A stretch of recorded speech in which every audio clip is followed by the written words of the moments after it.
¿Qué tal? ¿Cómo estáis? Seguimos con el curso de estructuras clínicas, depresión, duelo, melancolía y trastorno bipolar. Mi nombre es Virginia Baldomino, soy psicóloga y psicoanalista de la Escuela de Psicoanálisis Grupo Cero, y este es un curso organizado por la Escuela de Psicoanálisis Grupo Cero en Alcalá de Henares, Madrid, España, desde donde emitimos en directo a través de Facebook a todos nuestros seguidores del mundo entero, y después las clases, los vídeos de las clases los subimos al canal de YouTube. Si os perdéis algún día una clase, pues la podéis ver ahí, el canal de Virginia Baldominos. Hola Veronique, ¿qué tal? Que me parece que tenías una pregunta antes y la vi al final y creo que era sobre la depresión, o sea que la puedes preguntar ahora. Bueno, estamos viendo entonces depresión, duelo, melancolía y trastorno bipolar.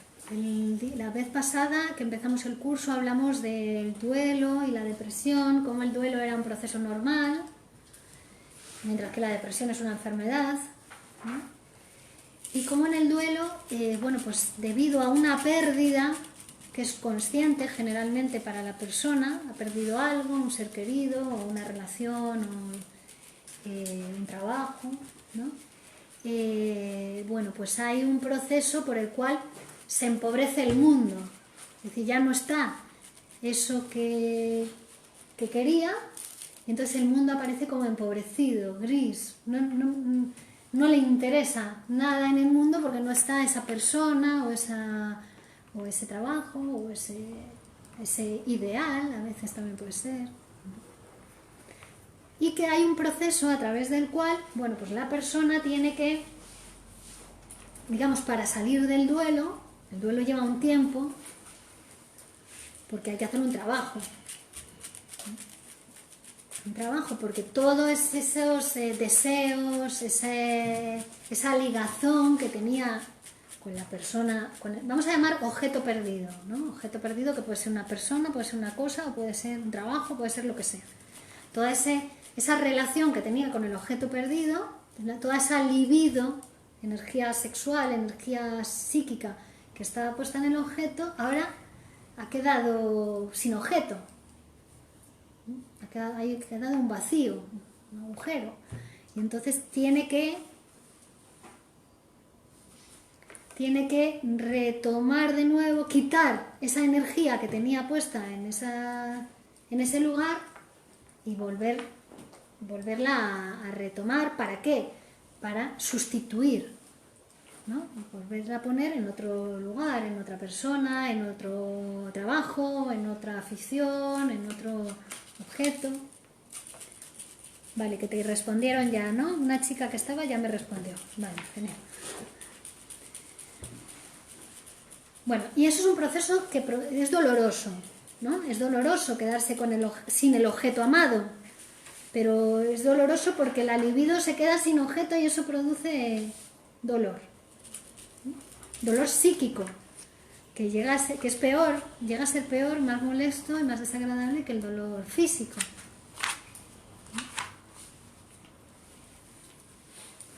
Entonces, el trabajo del duelo era, la persona hace un examen de la realidad, ve que ya no está el objeto y lo primero que tiene que hacer, bueno, pues es desligarse de ahí, de ese objeto.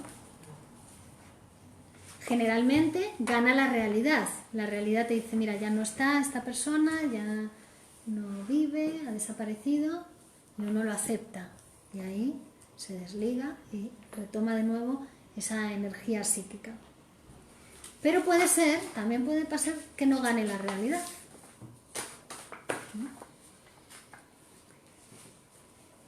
Que no gane la realidad significa que uno no acepte que la otra persona ha desaparecido, o que el otro trabajo ha desaparecido, o que hola Paqui, o que ha perdido lo que sea, que no lo acepte.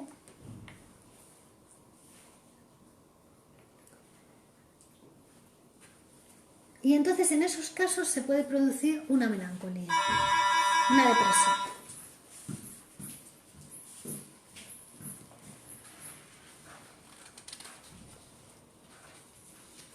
En la melancolía, además, más que ver como una pérdida inconsciente. Igual que en el duelo uno es consciente de lo que ha perdido, en la melancolía muchas veces se produce por algo que no sabe lo que ha perdido, ¿no? Dice, no tiene motivos para deprimirse, si realmente le va bien en la vida, no le ha pasado nada, pero algo ha perdido inconscientemente.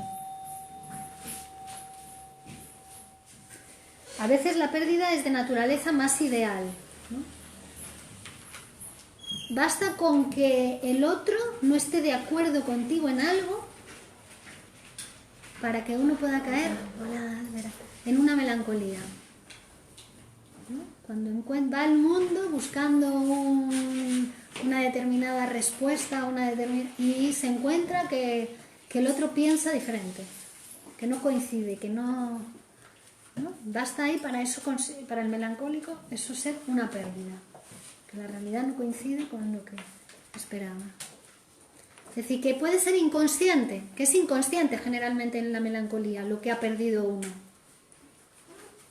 A veces uno sabe que ha perdido algo, pero no sabe lo que ha perdido con eso que ha perdido, ¿no?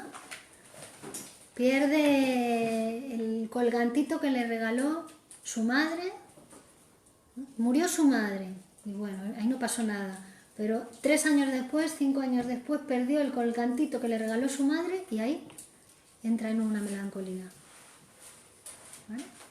Dice, pero si solo perdió un colgantito, no sabemos qué perdió con eso que perdió, ¿no? En ese sentido es inconsciente.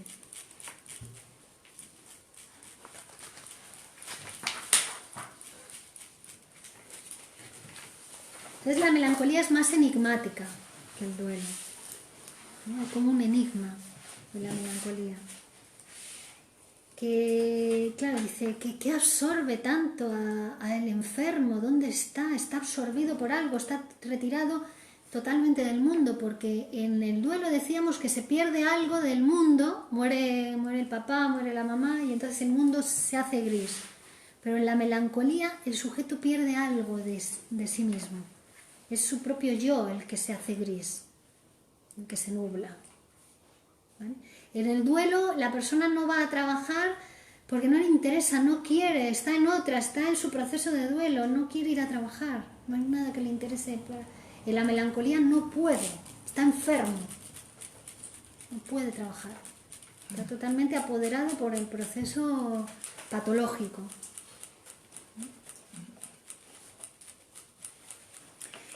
Muchas veces el enfermo melancólico se describe, hablábamos el otro día de un síntoma que es el que nos permite diferenciar entre el duelo y la melancolía, porque en los dos es un proceso doloroso, hay dolor psíquico, en los dos hay una pérdida, en los dos hay también pues como un desinterés por el mundo, por las actividades, pero en la melancolía aparece un síntoma que es característico de la melancolía, y es que el paciente se describe como indigno, como que no se merece la estimación de los otros, que es incapaz de hacer nada valioso, que es moralmente condenable, se humilla ante los demás, se dirige reproches, se insulta y espera a veces castigo, está como en espera de castigo. Se trata de lo que llamamos de un delirio de empequeñecimiento, como que se empequeñece. Y es un delirio porque roza ahí un poco la pérdida de la realidad. ¿Vale? Ha habido un delirio de empequeñecimiento, pero ahora vamos a ver por qué. En algunos casos se completa el cuadro con insomnios, rechazo a alimentarse y hay como un sojuzgamiento de la pulsión de vida. Es como que ganase la pulsión de muerte. La pulsión de vida está ahí, ¿no? Sojuzgada, la pulsión de muerte, la que va por delante. Claro, clínicamente hablando, cuando el paciente habla acerca de sí mismo así, ¿no? Como indigno de todo valor o lo que sea, no hay que contradecirle, porque alguna razón tiene, ¿no? Tiene una razón inconsciente. Pero cuando se dirige esos reproches, algo de razón, una parte de verdad hay. No la que él cree, pero hay una parte de verdad. Realmente es incapaz de amor y de rendimiento, como dice, pero esto es algo secundario a un trabajo que está devorando su yo inconscientemente, desde la instancia inconsciente. Se está produciendo un trabajo psíquico inconsciente que se está comiendo su yo, lo está devorando. ¿Vale? Entonces hace valoraciones de sí mismo, como decíamos, de ser un hombre pequeño, egoísta, deshonesto, carente de ideas propias, preocupado en ocultar sus debilidades, ¿no? Si cualquier persona que manifieste esto en público, todo el mundo estaríamos de acuerdo en que está enfermo, ¿no? La persona se critica en público, se humilla en público y hablan así de mal, pues todo el mundo estaría de acuerdo. Algo le pasa, no está bien, ¿no? Sí, que no están los del Salvador, porque se insultan constantemente. Así mismo. Y de un modo... O entre ellos. Ambas cosas. Bueno, es que si empezáramos a hacer, analizar a toda la gente que sale en televisión, no sé si... Pero lo hacen por dinero, ¿no? Bueno, claro, sí, también. Freud decía, mira, me da vergüenza decirlo, pero todo el mundo debería psicoanalizarse, todo el mundo. No porque todo el mundo esté enfermo, sino porque todo el mundo tiene aparato psíquico que tiene que cuidar. Claro. Bueno, tampoco hay una correlación entre la intensidad con la que se critica y la justificación real. Por ejemplo, una mujer que siempre ha sido hacendosa, impecable, ocupada de sus labores, fiel a su marido, y puede ser que no hable mejor de sí misma que una mujer que ha sido descuidada, que ha pasado de todo, ¿no? Puede ser. Y habla peor, la que no, es intachable su comportamiento, ¿no? Cuando cae la melancolía puede humillarse, criticarse tanto como o más que una mujer que hubiera sido, ¿no? Que tenga un comportamiento criticable. Otra característica del melancólico es como que carece de pudor frente a los demás, porque más bien se esperaría que de una persona que efectivamente sea carente de todo valor y que no valga para nada, que no lo vaya exponiendo delante de todo el mundo, ¿no? Es lo que se esperaría, que lo intente ocultar, pero lo que llama la atención en el melancólico es que no, es que precisamente comunica siempre que tiene la oportunidad esos defectos propios, como si en ese rebajamiento obtuviese una satisfacción. Es decir, no nos importa si lo que dice coincide o no con la realidad. No importa. Lo que importa es que eso que describe, eso que dice, es precisamente su situación psicológica.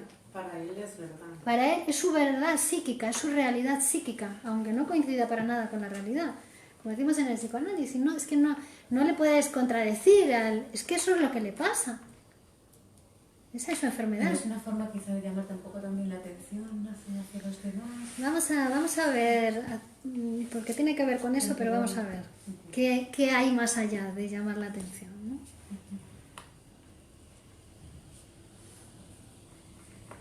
Bien, entonces ha perdido la propia estimación y debe tener alguna razón para ello. Siempre hay algo, inconscientemente, pero si se critica tanto, alguna razón hay.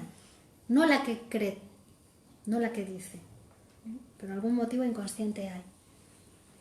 La melancolía nos va a mostrar una cuestión de la constitución del yo humano. En el proceso normal de constitución del aparato psíquico, Freud siempre toma, esto es muy interesante, porque Freud siempre toma las patologías, la depresión, la neurosis obsesiva, la histeria, para mostrar cuál es el funcionamiento normal del aparato psíquico. O sea, te muestra el funcionamiento patológico, pero a la vez te muestra cómo es el funcionamiento normal, porque como ya hemos dicho, para el psicoanálisis la diferencia entre la salud y la enfermedad es una diferencia de cantidad.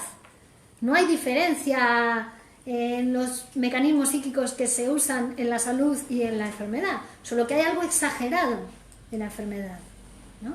Entonces, los trastornos psíquicos también nos permiten conocer cómo es el funcionamiento normal del aparato psíquico. Entonces, en el caso de la melancolía, nos va a mostrar, y de hecho este texto que estamos estudiando, Duelo y Melancolía, es un texto imprescindible en el psicoanálisis porque muestra cómo se produce el superyo, que es una parte del aparato psíquico, es la conciencia moral.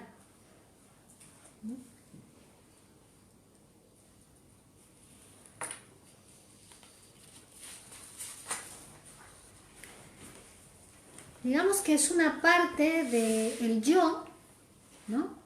Los que hicisteis el curso del yo y el ello, lo vimos, ¿no? Yo, ello, superyo. El yo tiene una parte consciente y una parte inconsciente, ¿no? Y hay una parte que se desprende del yo que se llama superyo, ¿no? Que viene a conformarse, se constituye por internalización de las figuras parentales. Es decir, cuando somos niños necesitamos que papá nos diga: no, niño, eso no se hace, no metas los dedos en el enchufe, no vayas por la escalera que te puedes caer, no, mira, haz esto así, que esta es la mejor manera de hacerlo. ¡Ay, qué bien que lo hiciste! Un aplauso para el niño, ¿no? Es el padre, ¿no? Que está ahí poniéndole los límites al niño. Pero a partir de un momento que se constituye el aparato psíquico, con el complejo de Edipo, esas figuras parentales, el padre, la madre, que te dice, se internalizan, se introyectan, nos identificamos con ellos, entonces pasan a formar parte de nuestro aparato psíquico. Ya no hace falta que tu papá vaya contigo todo el día para decirte lo que está bien o está mal. Tienes una voz de la conciencia que te dice: esto está bien, esto está mal, esto se hace, esto no se hace, ¿no? Siempre hay personas que luego se lo saltan, ¿no? Y se saltan el semáforo en rojo. Por eso está la policía que hace del padre externo y te dice: infracción, eso no se hace, multa, ¿no?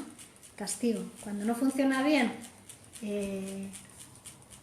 internamente, las figuras de control, que es un control interno que tenemos, ¿no? Que también la sociedad trabaja para que nosotros introyectemos esos mecanismos de control que son sociales también, dispositivos que tenemos internalizados para que no tengamos que tener al policía todo el día al lado, sino que nosotros por nosotros mismos no hagamos determinadas cosas que están prohibidas en una sociedad civilizada, como matar al semejante, violar al semejante, comernos al semejante, ¿no? Y todas las otras leyes que os podáis imaginar que se derivan de ahí, que parten de ahí, leyes de convivencia humana, ¿no? Bueno, pues todo eso está ahí en el superyo, tanto la introyección de las figuras parentales como de todas estas leyes universales que la humanidad ha tenido que ir adquiriendo e imponiéndose para llegar a un grado de civilización como el actual, que después vemos que hay violación de las leyes permanentemente, porque nada desaparece en el ser humano, la animalidad en el ser humano, ¿no? El humano primitivo no desaparece en nosotros, está reprimido, pero está ahí. Por eso es cada vez que uno tiene que ir tomando decisiones en su vida. Bueno, entonces, el superyo es esa instancia que se disocia del yo y se constituye como una instancia independiente dentro del aparato psíquico, que es a la que llamamos conciencia moral.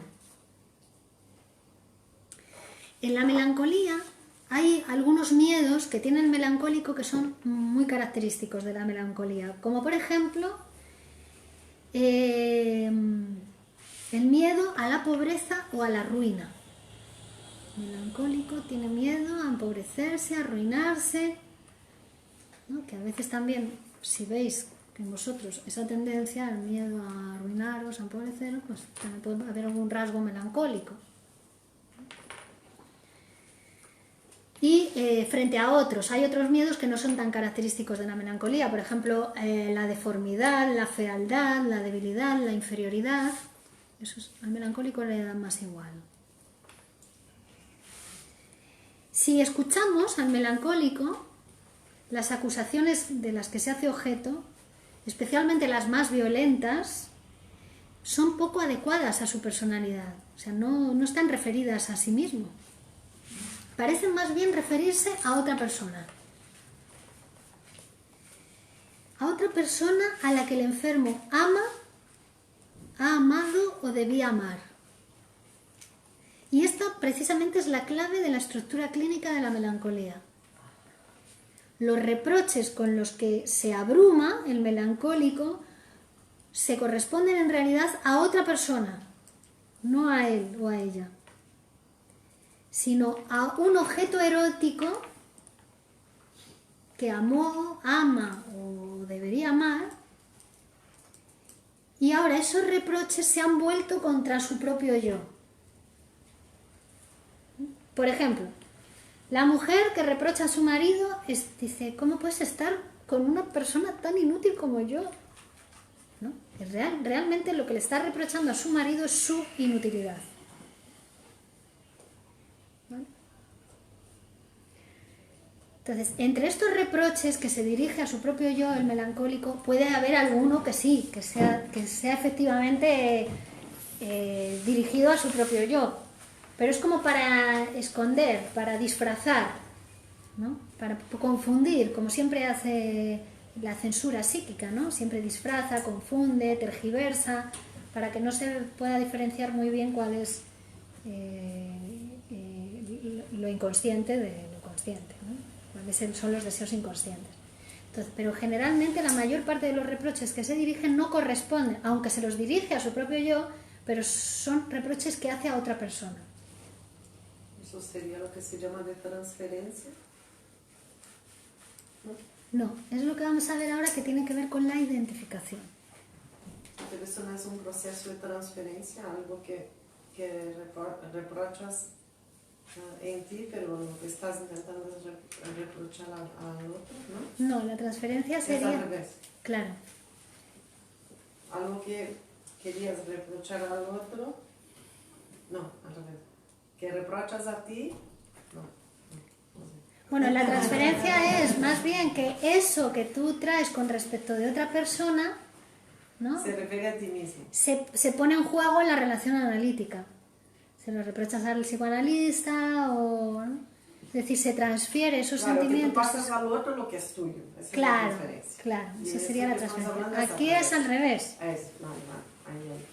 Vale. Aquí incluyes en tu yo algo que no es tuyo. No es tuyo, vale. Entonces, ahora se nos hace más comprensible algunas cosas.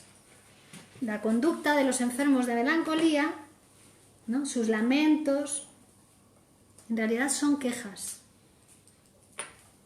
No se avergüenzan ni se ocultan, porque en realidad todo eso que dicen no se refiere a ellos mismos, sino que se refiere a otra persona. Se están quejando de otra persona. Pero no lo quieren reconocer en el otro, por eso lo... No, ahora vamos a ver qué proceso hace, qué proceso psíquico para que suceda esto.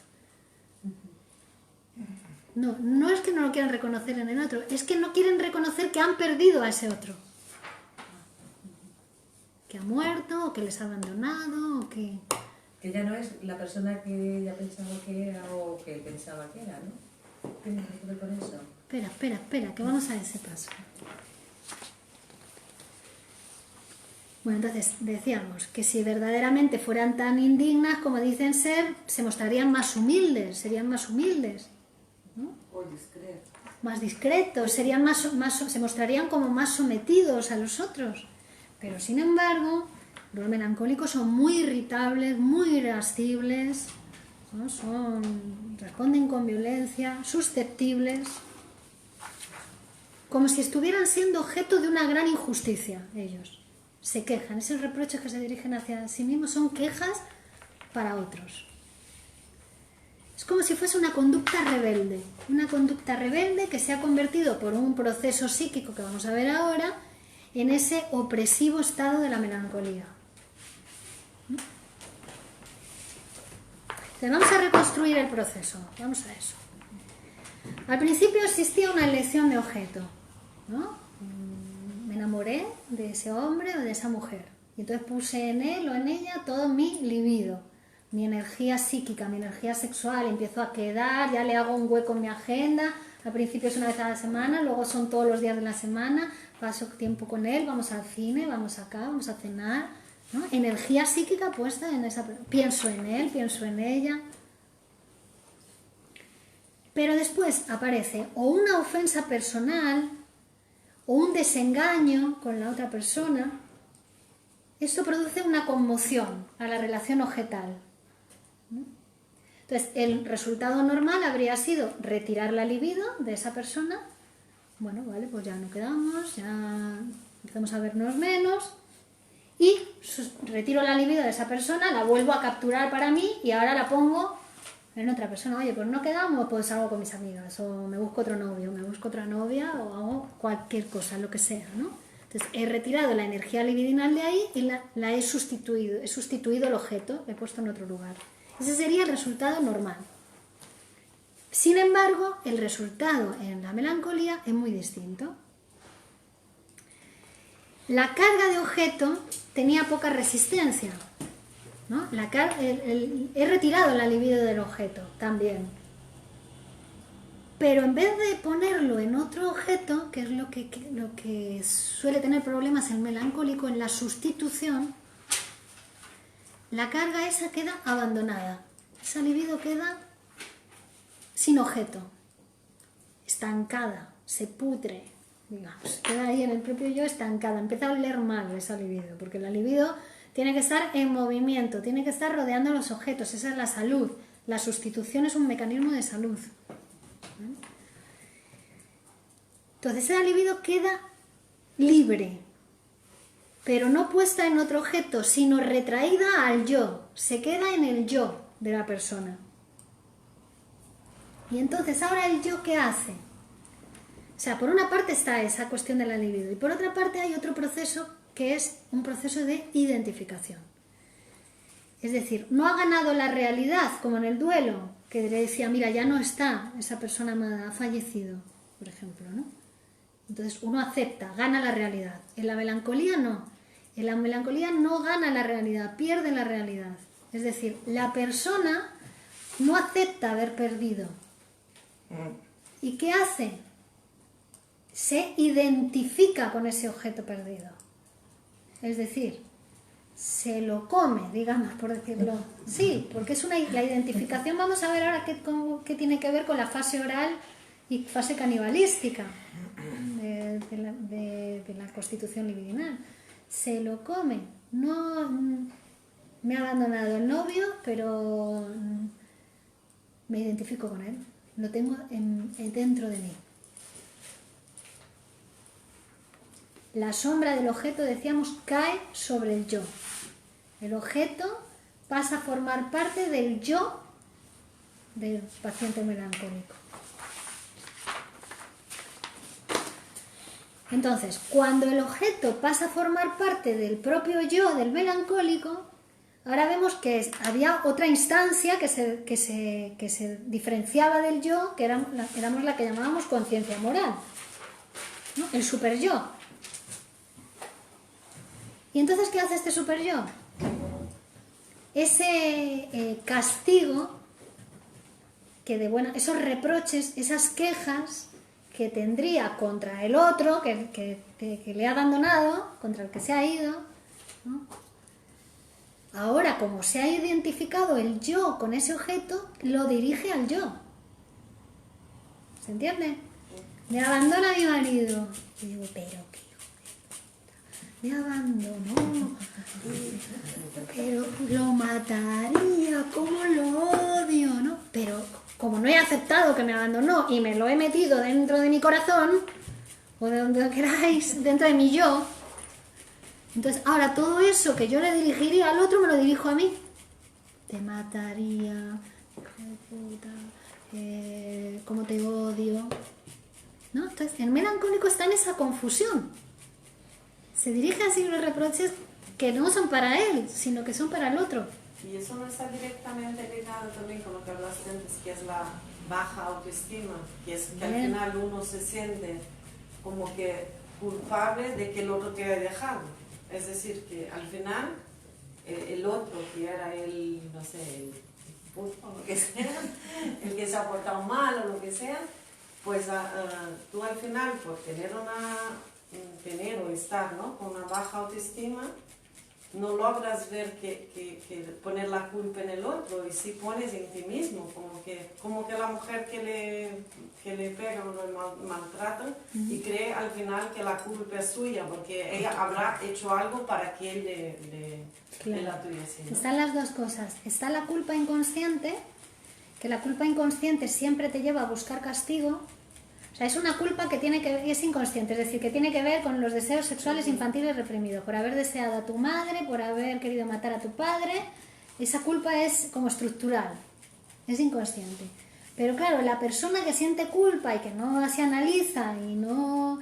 ¿Qué pasa? Que esa culpa a veces se hace tan fuerte que le lleva a buscar castigo en la realidad, porque la culpa solo se calma con castigo. Se hace despedir del trabajo, o va haciendo infracciones para que le multen, porque cuando le llega el castigo es cuando la culpa se calma. Pero es un círculo vicioso, porque la culpa siempre pide castigo, ¿no? Si no analizas, si no te analizas, es un círculo vicioso. Eso está por una parte, pero luego también el acusarte a ti de culpable porque se haya ido el otro, hay una cosa narcisista también, como sentirse el protagonista, aunque sea malo, pero yo soy el protagonista, ¿no? No hay otros. Pero también está relacionado con una baja autoestima. Sí, porque en la baja autoestima, justo los pacientes con baja autoestima, lo que les pasa es que siempre hay esa comparación entre el yo y el super yo. Super yo son los padres, que siempre son, el padre era perfecto y la madre era la que te salvó la vida, y el padre el que cuidó. Entonces siempre es en comparación con los padres, entonces siempre es más chiquitito.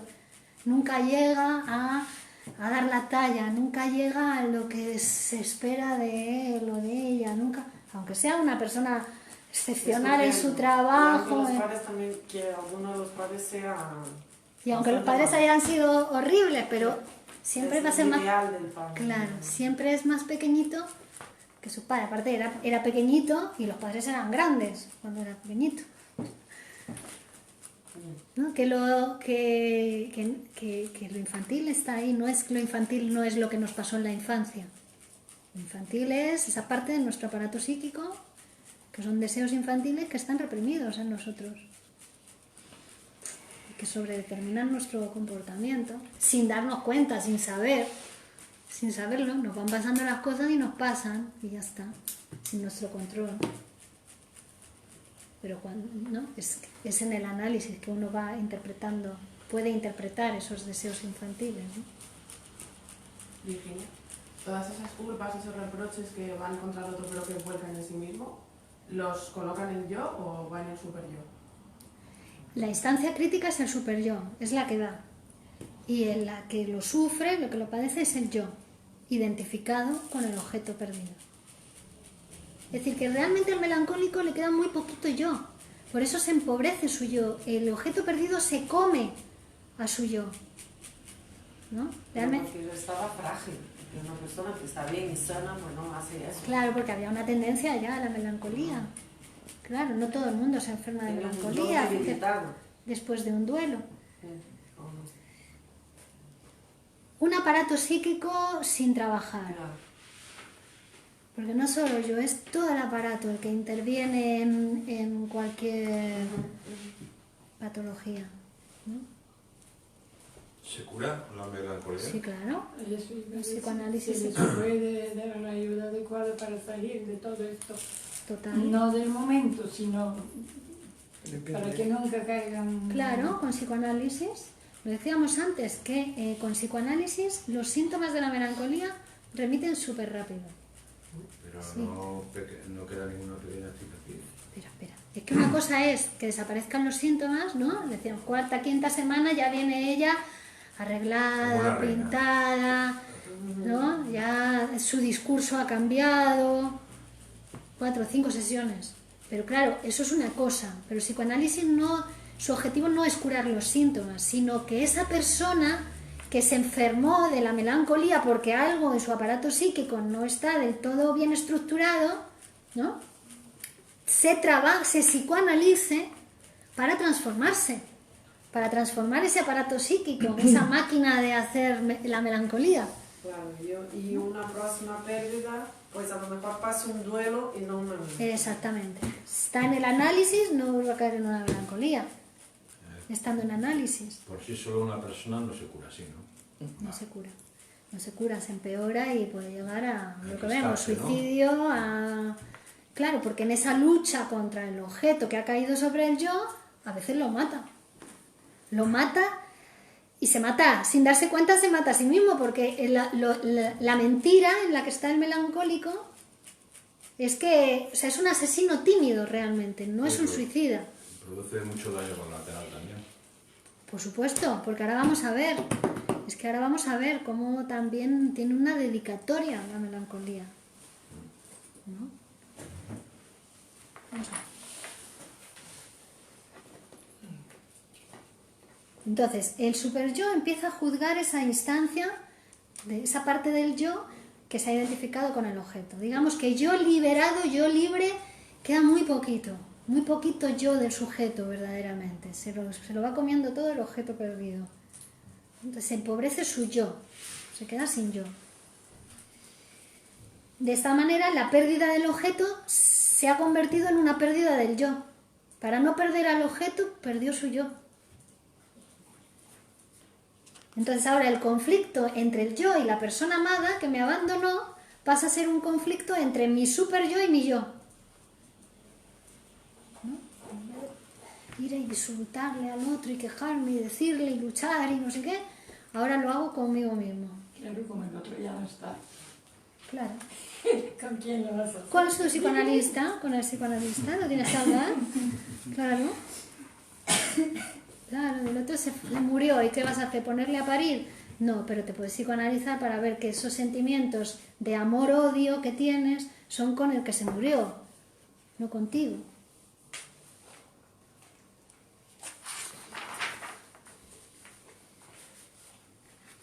Bueno, entonces de ese proceso se deduce que tiene que haber existido una enérgica fijación al objeto erótico, hubo una fijación muy fuerte, y que en contradicción a esto hay una escasa energía de resistencia de la carga de objeto. Es decir, hubo mucha fijación, pero cuando desapareció el objeto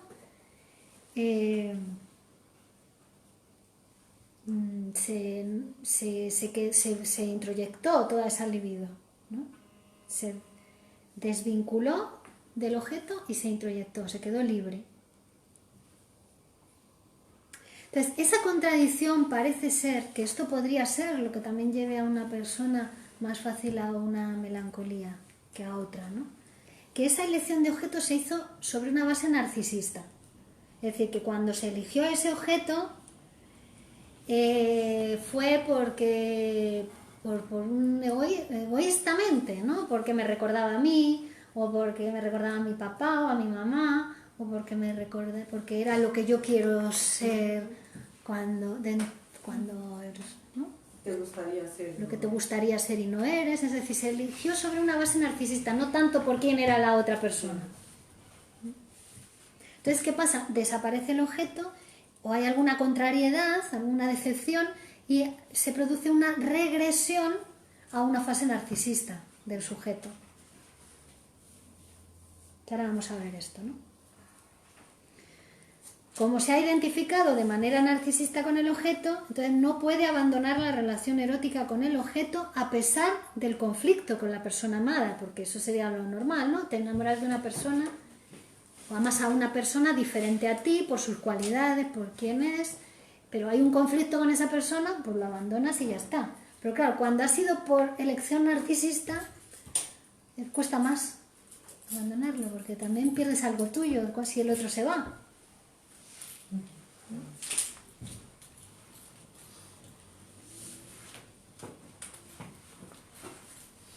Entonces hay una sustitución del amor, la elección, de una elección de objeto narcisista, es decir, de una elección de amado o de amada narcisista a una identificación con el objeto. Claro, para no dejar que se vaya esa parte de mí con la que tenía puesta en él, pues entonces me identifico. ¿Se entiende? Estoy yendo muy pasito a pasito para que se vea bien el proceso.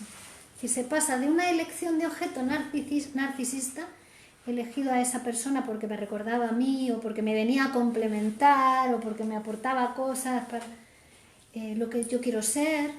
Entonces, si el otro desaparece, ¿qué pasa? ¿Me quedo sin todo eso? ¿Y ahora qué pasa? Bueno, pues me identifico con el otro. Lo introyecto, me lo como, lo meto dentro de mi yo y así no pierdo eso. Pero claro, te quedas sin tu yo. Y ahora toda la crítica del super yo va a recaer sobre esa parte de tu yo que se ha identificado con el objeto. ¿Y qué es la identificación? Bueno, la identificación es un proceso psíquico que nos pasa todos los días, ¿no? Nos identificamos con alguien. Desde que éramos chiquititos, desde que nacimos, primero nos identificamos a la especie humana, ¿no? Antes de la identificación primordial, no sabíamos si éramos un humano o un perro o un gato o una silla. No había identificación. La primera identificación fue a la especie humana. ¿Vale? Y luego vienen las identificaciones sexuadas, ¿no? Soy un hombre, soy una mujer, ¿qué soy? Eso va constituyendo, digamos que son las identificaciones que nos constituyen como humano y nos constituyen como sexuados, seres sexuados. Por ejemplo, una afección narcisista, que es la esquizofrenia o la psicosis, son afecciones narcisistas, igual que la melancolía es una afección narcisista. Por eso está muy, muy cercana la melancolía a la psicosis. Lo que pasa es que en la psicosis, la regresión que se produce es a esa primera identificación primordial con la especie humana. El psicótico se puede creer que es Dios, Jesucristo, o una mesa, da igual. Es con la primera identificación. Mientras que la neurosis obsesiva, la histeria, tiene que ver más con las identificaciones sexuadas. ¿Soy un hombre? ¿Soy una mujer? ¿Qué es ser una mujer? Se pregunta la enfermedad histérica. El obsesivo es, ni soy un hombre ni soy una mujer. Tiene que ver con la identificación sexual, ¿vale? Bueno, pero la identificación entonces es algo que ponemos en marcha todos los días, es un mecanismo psíquico que va antes de toda elección de objeto. Primero viene una identificación y que se produce cuando alguien quiere incorporarse a otra persona. Ay, me encanta su manera de mirarme, pero como no me puedo incorporar a la persona, pues me quedo con ese rasgo. Ahora yo miro de la misma manera que ella, o guiño el ojo de la misma manera, o me toco el pelo, ¿no? Así se va constituyendo nuestro yo con cualquier persona, personas que tenemos a nuestro lado, o los ídolos que aparecen en televisión, o cómo fuman. Entonces, a partir de entonces, igual, ¿no? Pero cuando quieres ser totalmente tu ídolo... Totalmente no te puedes identificar, claro, totalmente. pero... Son rasgos, vas tomando rasgos de aquí, rasgos de allí, rasgos de allá. Y es desde que nacemos, o sea, nuestro yo se hace a base de identificaciones, ¿no? Al principio somos como una placa sensible, no hay nada, cuando todavía no está constituido nuestro aparato psíquico. Y ahí van quedando como impresiones, y así se va haciendo el yo.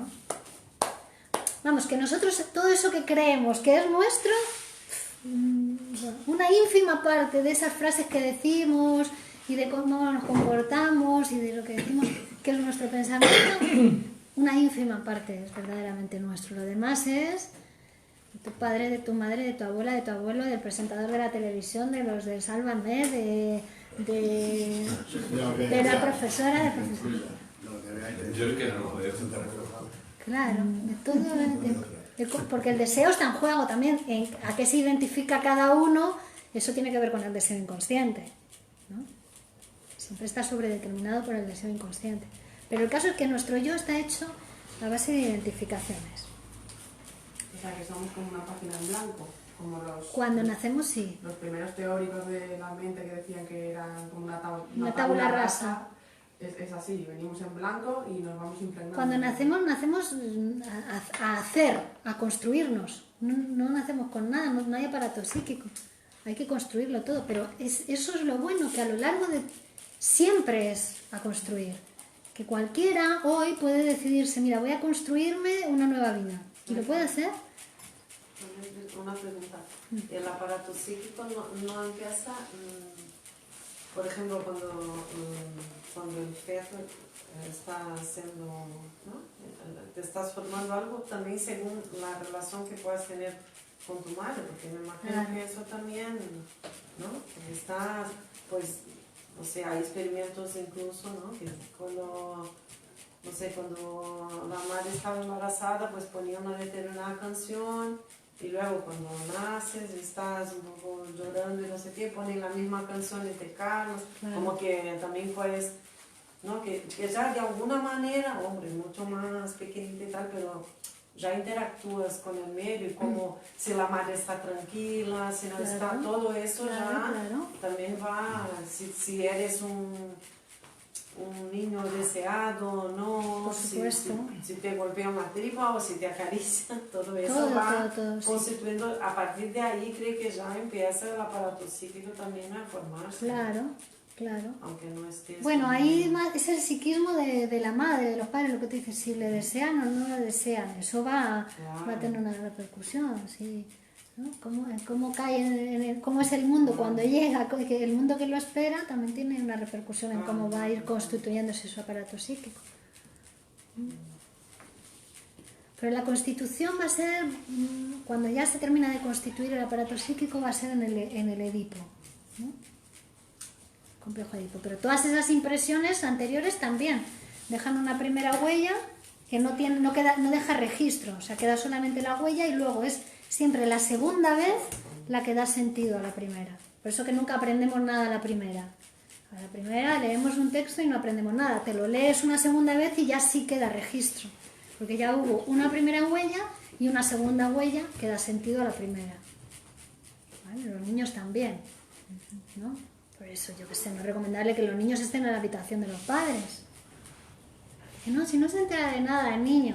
El niño, todo lo que hagan los padres deja una primera impresión en el niño. Luego ya, cuando más tarde comprendan, o sea, cuando vean una situación similar, es cuando comprenden. Como vimos en los casos de Lucy, de Catalina, de Emi, los casos de histeria, ¿no? Siempre hubo una segunda escena que dio sentido a la primera infantil.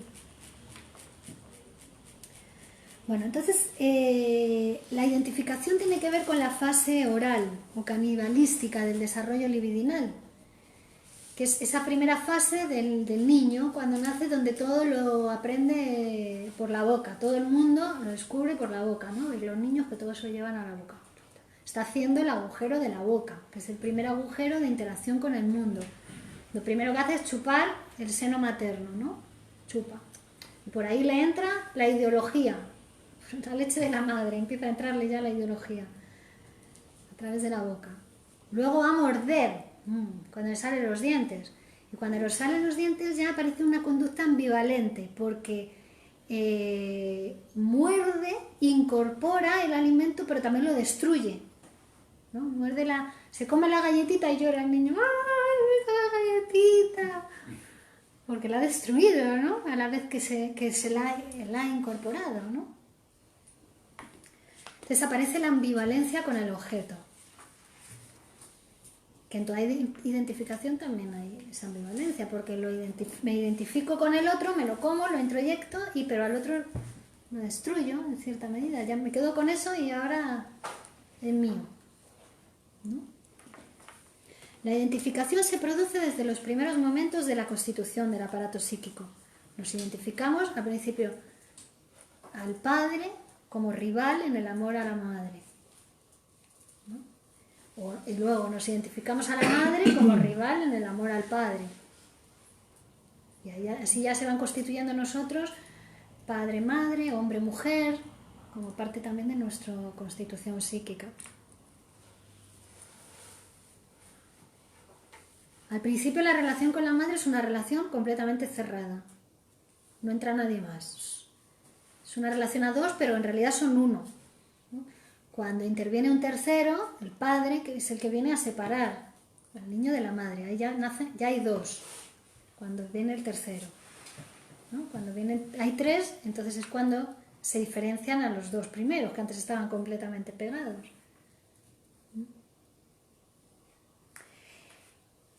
Y sobre todo, las primeras elecciones de objetos son narcisistas.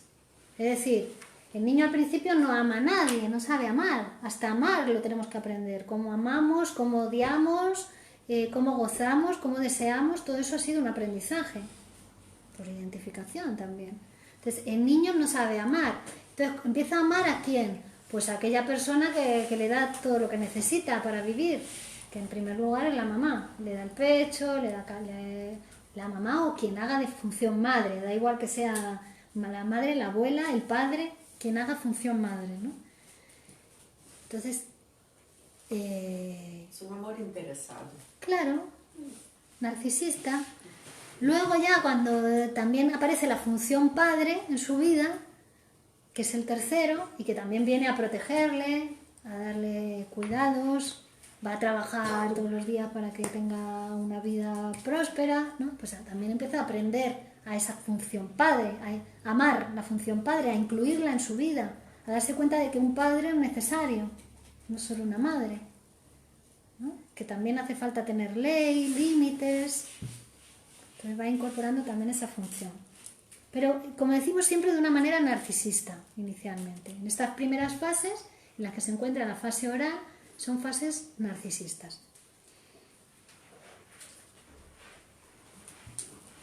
Entonces el niño ve a los adultos, hace y repite lo que hacen los adultos, copia, se va identificando y así va estructurando su personalidad. Y además es inconsciente la identificación, no es voluntaria ni consciente.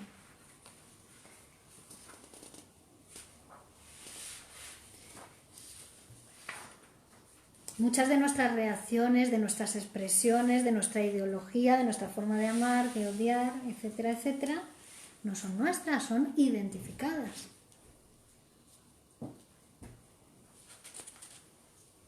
Es como que cuando nosotros hablamos hay varios que hablan en nosotros.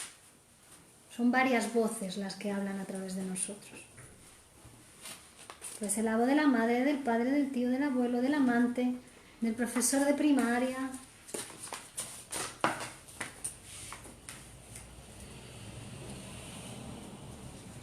Bueno, entonces, los primeros objetos a los que nos identificamos van a tener más peso. Van a tener más peso precisamente porque decíamos que en ese momento es una placa sensible, el niño, no hay nada. Entonces, las primeras impresiones son las que quedan caladas más hondo en nosotros, que son con los padres, generalmente. Y que son las que vienen a constituir el super-yo, la conciencia moral, esas identificaciones con las figuras parentales, con los padres. Esos modelos de identificación los podemos analizar para conocernos mejor y saber qué es nuestro, qué es lo que se nos impone y a veces es inconveniente para nosotros y que podemos incluso sustraernos a ellos sin nada más que cambiando un pelín una palabra por otra, un pensamiento por otro. Y que muchas veces también en nosotros hay esa pelea con uno mismo, ¿no? Uno se hace sufrir, o se castiga, o se pelea, o se revela, se corrige, se censura. Bueno, pues también está esa cuestión de super yo con el yo. Que a lo mejor incluso lo que estás censurando, peleándote con ello, pegándote, no es ni siquiera algo tuyo, sino que es algo de otra persona con lo que te has identificado.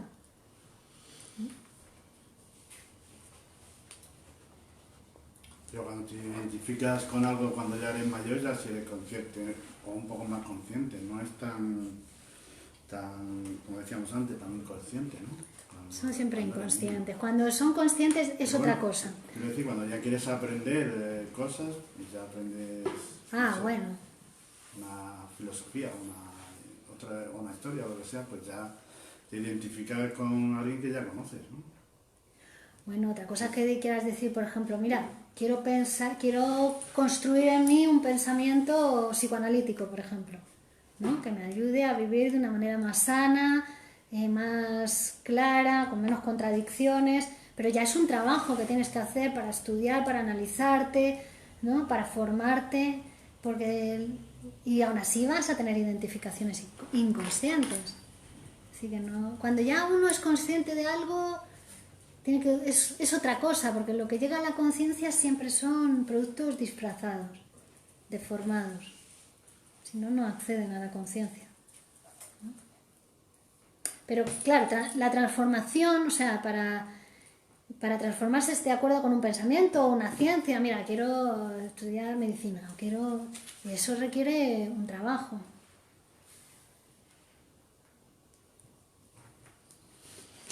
Sí, o una ideología política, lo que sea, que te identifiques más. Sí, pero es que la ideología es inconsciente también. Es que uno puede decir, yo soy de derechas, y luego va y vota a la izquierda, o soy de izquierdas y vota a la derecha, o hace como, y se comporta o piensa como uno de derecha. Es que es inconsciente también.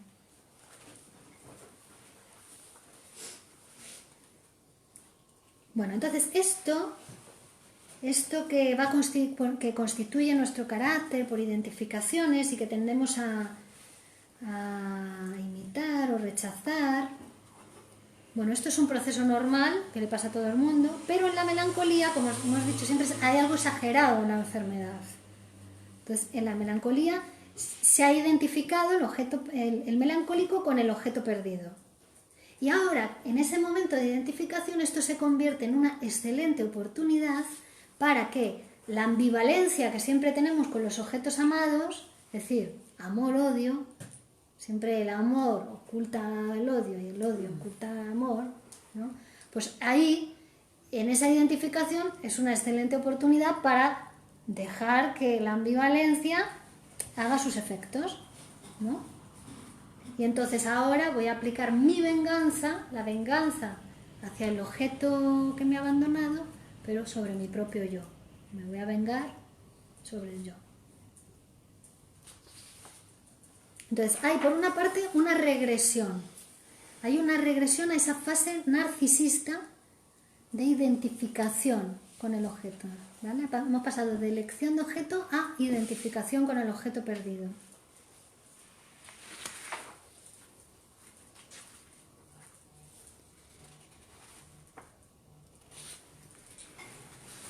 Y además a esa fase oral, ¿no? Cuando decimos introyección es que es como si se lo hubiera comido, literalmente. Y otra parte de la carga erótica pasa a la fase sádico-anal, que es la siguiente a la fase oral.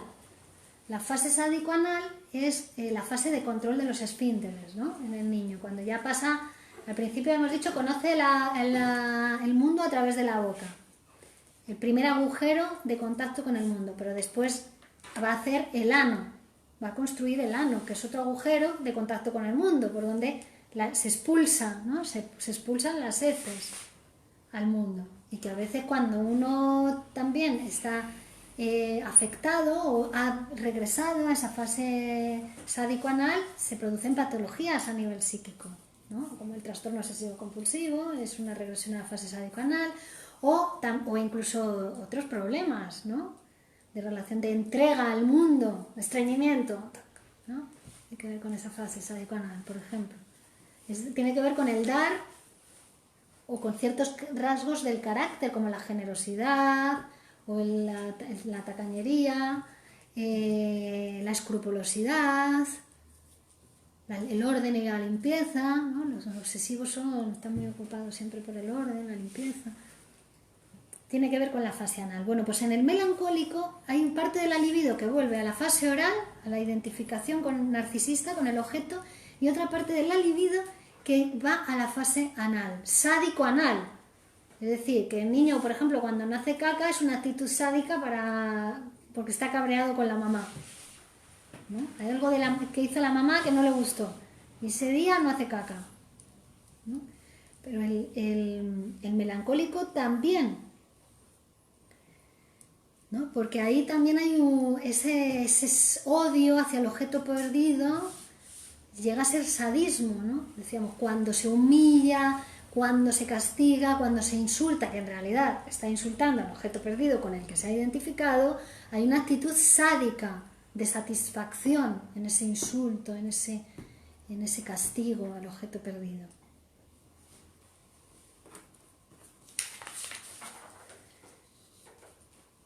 Hay ciertas depresiones que incluso son depresiones obsesivas, ¿no? Hay diferentes tipos de depresiones, ¿sí? Hay unas que son las depresiones obsesivas, donde uno puede llegar, lo que decíamos antes, a reprocharse ser la causa de que el objeto se haya perdido o se haya muerto, o sea, porque lo ha deseado alguna vez, por ejemplo, y el otro murió. Entonces se atribuye ser la causa de que el otro haya muerto, ¿no? Por ejemplo. Entonces el melancólico de alguna manera se refugia en la enfermedad, en la melancolía, para no mostrar directamente su hostilidad al objeto, al amado, ¿no? Para no mostrar su hostilidad, se enferma. Pero a la vez, en la enfermedad están las dos cosas, ¿no? Está el amor al objeto perdido, se ha identificado con él, el odio y el castigo hacia el objeto perdido, que por no manifestarlo de otra manera se ha enfermado, y también está el castigo a sus seres queridos. ¿Vale? El castigo a sus seres queridos, porque los familiares de los enfermos melancólicos padecen, sufren la melancolía también del enfermo, ¿no? Entonces vemos, aquí se ve muy claramente cómo la enfermedad siempre tiene dedicatoria, siempre es para alguien y siempre tiene un sentido. En la melancolía hay un sentido, hay una explicación de esa enfermedad que no hemos visto, que son todos esos mecanismos psíquicos que están en juego, pero también está el sentido de la venganza hacia el objeto que ha abandonado al sujeto, ¿no? Un sentido claro, después de ser interpretada, ¿no? Que si no, no sabemos nada. Vemos al paciente melancólico, incluso le sentimos pena, ¿no? Pobrecillo, ¿no? Pero realmente la película que se está produciendo en él para llegar a esa enfermedad, vemos todo el despliegue que es. Pero de esto solamente sabemos si lo interpretamos. Si no, es una manifestación, es una apariencia de la enfermedad. El síntoma siempre lo aparente. Lo aparente. Después hay que interpretarlo para averiguar el sentido de ese síntoma.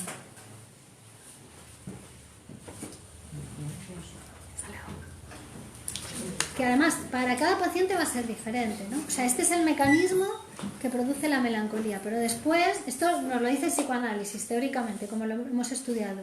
Después el paciente melancólico, para curarse de su melancolía, tiene que pasar por todo ese proceso de psicoanálisis para llegar a descubrir en él o en ella lo que está pasando inconscientemente. ¿Entiende? Es un proceso por el que tiene que pasar cada uno. No por explicárselo, decírselo, por venir a una clase se va a curar.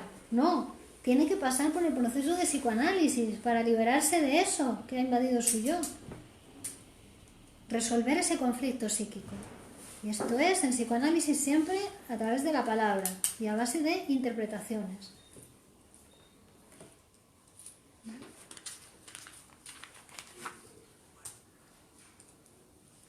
Bueno, y ahora nos hemos pasado un poquito. Una cosa, Virginia. Sí. Hablo de la identificación.